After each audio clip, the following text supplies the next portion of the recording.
SER Podcast. Pedro Ugarte, ongi etorri, bienvenido a La Hora Extra. Es que ricasco. Pedro es escritor desde mediados de los 80, centrado en la narrativa breve. Ha publicado una docena de libros de pasta blanda y tirada misteriosa que nunca se hace pública por discreción o por vergüenza. Leo en uno de los relatos de Un lugar mejor, su último libro, con páginas de espuma. Y antes de entrar en los relatos, el libro comienza con un salmo de la Biblia. Y qué casualidad, porque justo esta semana hablábamos con el escritor Jon Esbo, que nos presentaba su última novela, y nos decía: la Biblia es el mejor libro que se ha escrito. En la Biblia lo encuentras todo. Es una fuente inagotable de inspiración. Y al mismo tiempo decía: todo ya está escrito en la literatura. Lo único que podemos hacer los escritores son variaciones de los mismos temas, pero todo está escrito. ¿Estás de acuerdo con estas dos afirmaciones? Yo creo que en buena parte sí. O sea, es verdad que todo está escrito, pero cada mirada es distinta, ¿no? Y eso sirve pues para que incluso como lector te vayas enriqueciendo, porque vas viendo cómo los temas de siempre, no sé, el amor, la muerte, el paso del tiempo, la ambición, las pasiones de todo orden, sabemos que están ahí, pero cada persona las aborda de forma distinta a la hora de escribir, pero también a la hora de leer, ¿no? ¿Y has leído la Biblia en profundidad? ¿Te ha inspirado? Hombre, entera no, pero es verdad que hay muchas cosas, y es verdad que hay libros literariamente muy interesantes, ¿no? El libro de los Salmos, el libro de Eclesiastés, sí hay libros de la Biblia que son muy interesantes. Este libro está dividido en 4 estaciones: la memoria, la soledad, la mentira y cuentos de la última estación. ¿Por qué esta estructura? Dices además que quizás este es tu volumen de cuentos más versátil, en el que has trabajado diferentes registros. ¿Cómo ha sido ese proceso de selección y la estructura del libro? Sí, la verdad es que el proceso, yo creo que ha sido Un lugar mejor, ha sido el libro más trabajoso a la hora de concebirlo.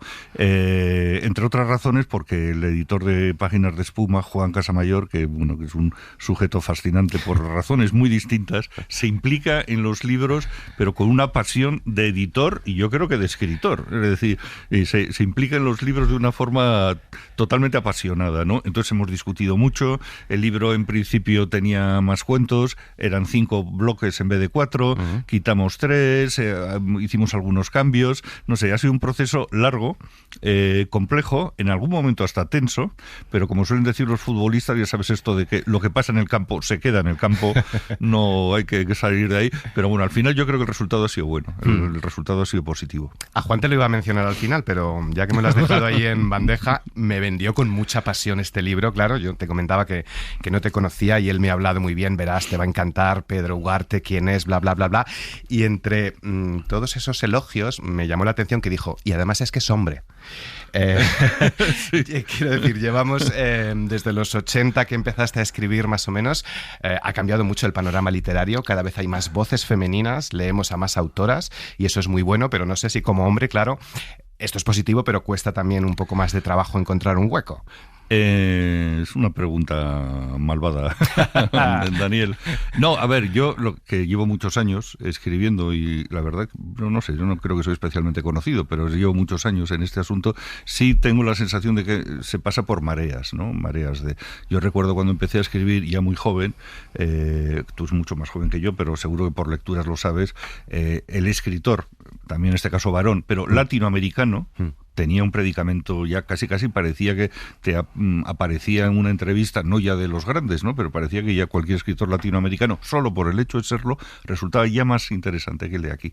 Luego, años finales, los años, especialmente años 80, años 90, el escritor joven. En este caso también seguía siendo varón, pero si era joven, de repente parecía que cualquiera con 21 años que había escrito un libro, por tener 21 años, ya iba a ser mucho más interesante.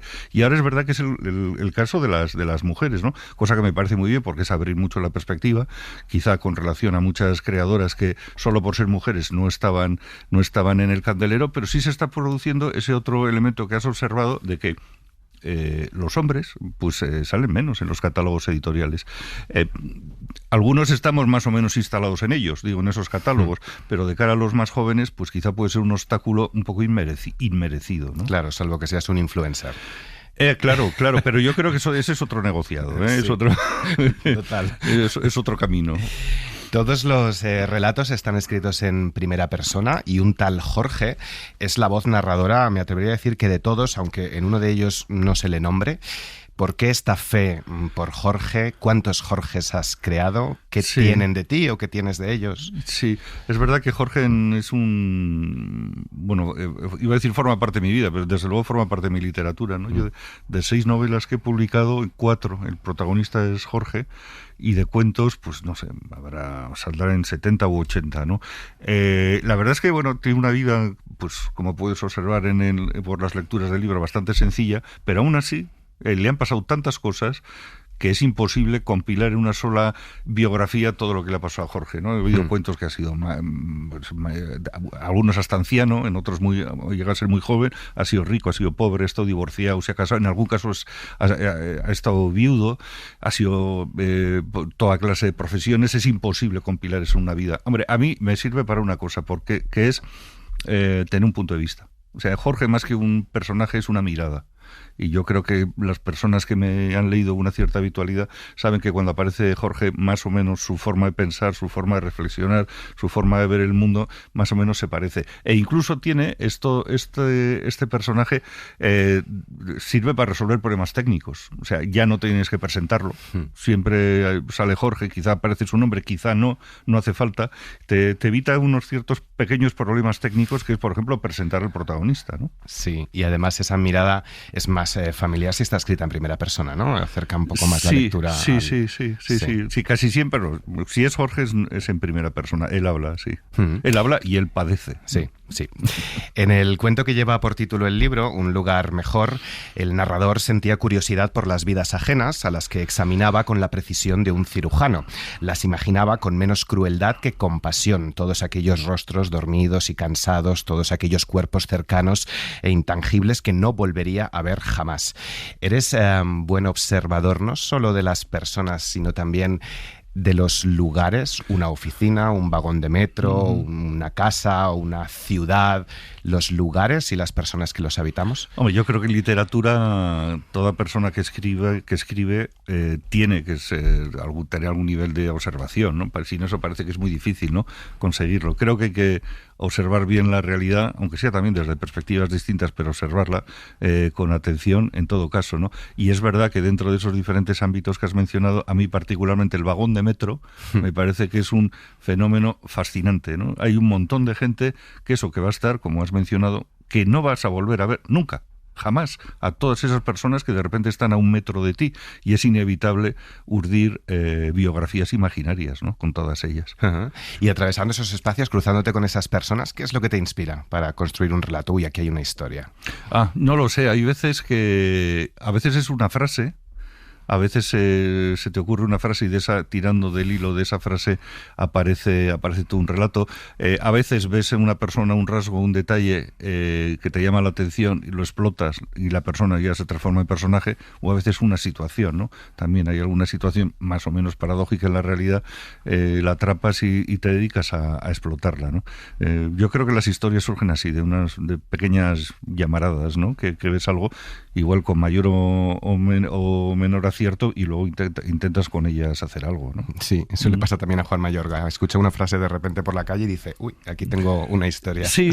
Yo creo que hay veces cuando escuchas una frase o cuando te la inventas, ¿no? Una vez una amiga mía hizo una frase fascinante que me sirvió para una historia, ¿no? Y lo dijo con absoluta naturalidad, ¿no? Pero dijo, cada uno conoce bien los ruidos de su casa.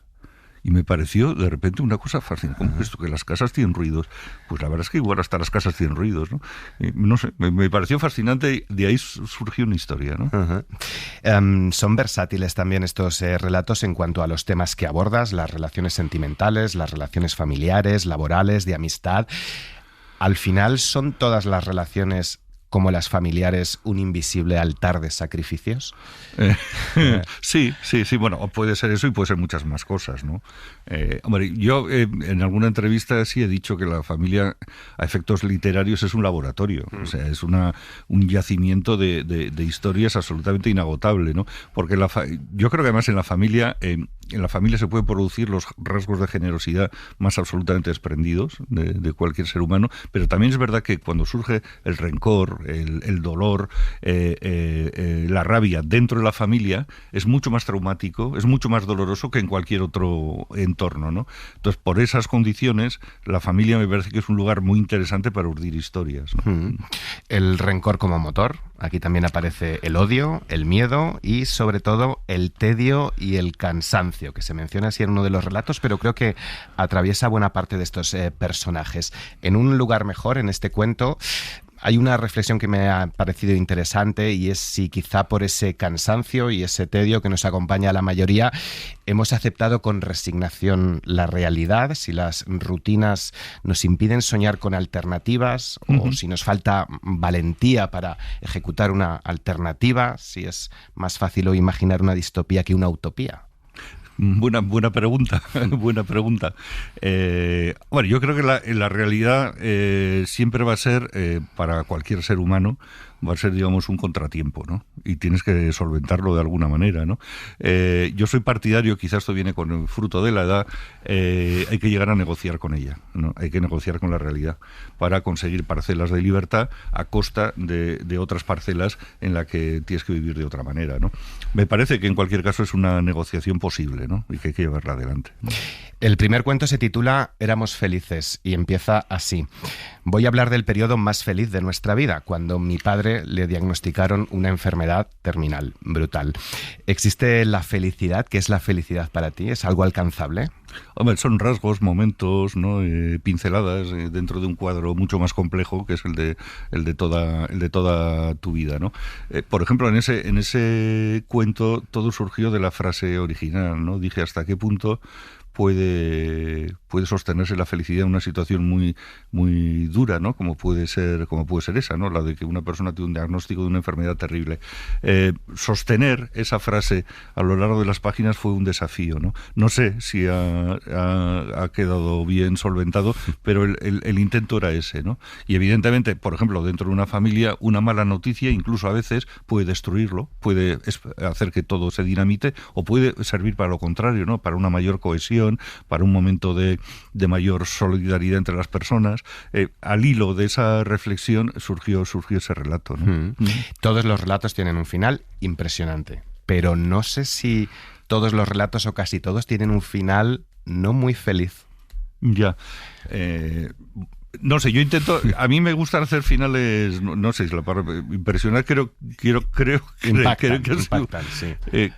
Me gusta que haya a veces sorpresa, eso no creo que sea obligatorio que tenga que haber sorpresas en los cuentos, ¿no? Hubo una delirante teoría literaria hace ya algunos años de alguien que decía que los cuentos, para ser un cuento tenía que tener un final de sorpresa, pues sí o no es necesario, pero yo confieso mi debilidad por eso que en literatura se llama el final abierto, ¿no? Cuando no hay una resolución de la historia, pero tampoco se tiene que acabar dejando en el lector la impresión de que hay varios finales. No, de algún modo te corresponde trasladar la idea de que no de que hay varios finales posibles, solo hay un final posible. Lo que pasa es que no sabemos cuál es. Y trasladar esa impresión me parece que puede ser complicada, ¿no? Pero es un tour de force literario, ¿no? Hay que conseguirlo, ¿no? Y es lo que a veces sí intento transmitir, ¿no? Dejar un final abierto, pero llevar al lector la inquietante conclusión de que no es que hay varios finales posibles, solo hay uno, lo que pasa es que no sabemos cuál es. ¿Se escribe mejor desde el dolor que desde la felicidad? Ah, sí, sin duda. Bueno, sí. Yo creo que los momentos de felicidad están para aprovecharlos, ¿no? Momentos de absoluta felicidad, no te tienes que dedicar a escribir. Hombre, te tienes que dedicar a otras cosas, ¿no? Y fíjate, tampoco estoy seguro, Dani, que cuando en momentos de dolor absoluto sean positivos para escribir. Creo que igual el momento ideal para escribir es una situación, digamos, emocionalmente neutra, pero que recoges los recuerdos, tanto de positivos y negativos, de otros momentos y de otras situaciones. Sí, puede ser. Es que se lo he escuchado a Joaquín Sabina, por ejemplo, que decía que sus crisis de inspiración han venido precisamente en los momentos en los que más feliz ha estado y ahí le costaba escribir canciones. Sí. O Miquel Barceló, por ejemplo, dice: a mí artísticamente creo mucho mejor en los momentos tristes, dolorosos, oscuros, que cuando estoy genial. Claro, pero sí, bueno. sí. La locura, la neurosis o la depresión mantienen en la sociedad contemporánea la reputación de la lepra en el medievo. ¿Es la salud mental también uno de los grandes temas? Sí, es otra referencia, otra reflexión en algún cuento del libro. No sé cómo di con la idea, pero sí tengo la sensación de que vivimos una sociedad en que, bueno, digamos que los males físicos, bueno, son socializables, ¿no? ¿Qué tal estás? No, pues me duele esto, me duele el otro, incluso cuando las enfermedades son graves, incluso, ¿no? No creo que pasa lo mismo con las enfermedades, vamos a decir, mentales, ¿no? Que tienen hoy en día un estigma, igual que puedes hablar de, no sé, de la fractura de un fémur, no parece tan claro que puedes hablar de una fractura mental, ¿no? Y puede generar unas ciertas prevenciones por parte de mucha gente. Igual es verdad que sí, que digamos, ciertas enfermedades contagiosas en la Edad Media eran entonces tenían tan mala reputación como tiene nuestra sociedad la enfermedad mental. Junto a las nuevas relaciones familiares, las nuevas paternidades, algo que también ha abordado mucho la ficción últimamente, el gran tema de esta temporada y al que tú también curiosamente te acercas es el de la muerte en general y también la muerte digna en particular. ¿Estamos también desestigmatizando la muerte? No, fíjate, creo que no, ¿eh? Hay algún intento, como has comentado, a ese respecto, pero yo creo que no, creo que tenemos muy malos tratos con la muerte. O sea, la muerte está cada vez más oculta, ¿no? La incomodidad de los cadáveres, ¿no? Por ejemplo, ¿no? Que son cosas que cuanto antes se quiten mejor, ¿no? Antes igual estaban puestos ahí en el salón de casa durante 24 horas, ¿no? No creo que nos llevamos bien con ella. También es verdad que es difícil llevarse bien con ella, ¿no? Pero me parece que es una reflexión que debíamos hacer, sí. La vida como un tren de vía única al que alguien te subió sin tu permiso, un tren que no puedes conducir, ni detener, ni demorar. La vida como un tren en el que viajas profundamente solo, recluido en un vagón donde hace frío, pero albergando la esperanza de que a pesar de todo te lleve a un lugar mejor. Ese tren espero que no sea el de la cubierta del libro.